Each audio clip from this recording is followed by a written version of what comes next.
I'm alone in a black, empty world. All-consuming rain slashes at fragile, searching beams of light. Rotary instruments set in burled walnut glow warmly against the dark. From behind the panel, above the sound of wind and rain, comes the beeping of a telegraph key and the familiar machine gun voice of Walter Winchell.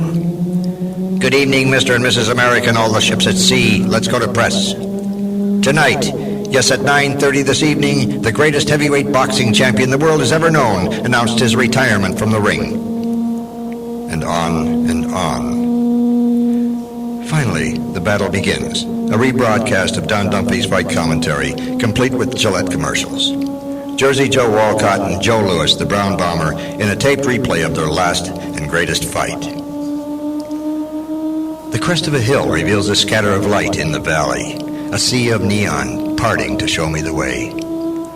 As I drive through, reflections of the multicolored tubes join in beating water that dances across hood and windshield.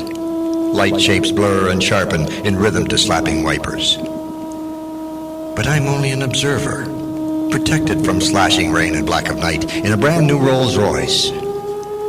I can smell the sweet smell of natural leather and enjoy a feeling of superb craftsmanship that surrounds me and enhances my life in a car that cost me nothing but a little time and my near death. My senses are soothed with the pride of ownership, and my mind is occupied with the fight. Perhaps a little too occupied. Suddenly, I'm overwhelmed by heart-stopping panic. While passing one truck drafting another, a flooded section of highway suddenly turns my world into distorted mush. 60 miles an hour inches from crushing destruction, and I can't see a damn thing. There's a bumping clatter of stones as I leave the highway, and finally skid to a stop. Everything seems okay. I lay back in the soft leather and breathe deeply to settle my heart. From a pack of Luckies on the seat beside me, I light up and listen to the drumming of the rain and think about it. The fight ends like it did before with a knockout in the 11th round. I roll down the window a crack, flip out the butt, slip the car into gear, and return to my own side of the road. A story might help, the inner sanctum, the shadow maybe, something. But diddling with the dial doesn't do it. Zippity-doo-dah isn't a match for the weather or my mood, so I flick it off. In the quiet, I light up another cigarette and shift my weight to a more comfortable position.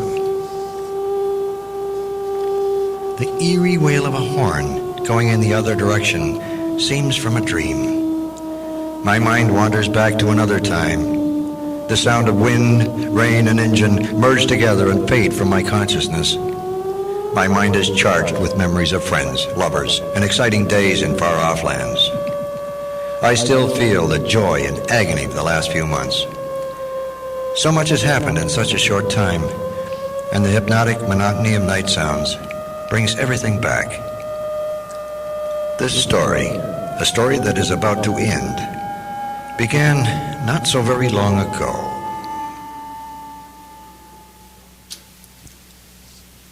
It was a warm, bright day, the sort of spring afternoon you really appreciate after another miserable Canadian winter. The three of us sat sipping 12-year-old scotch in a glow of camaraderie at the Montreal Turf Club.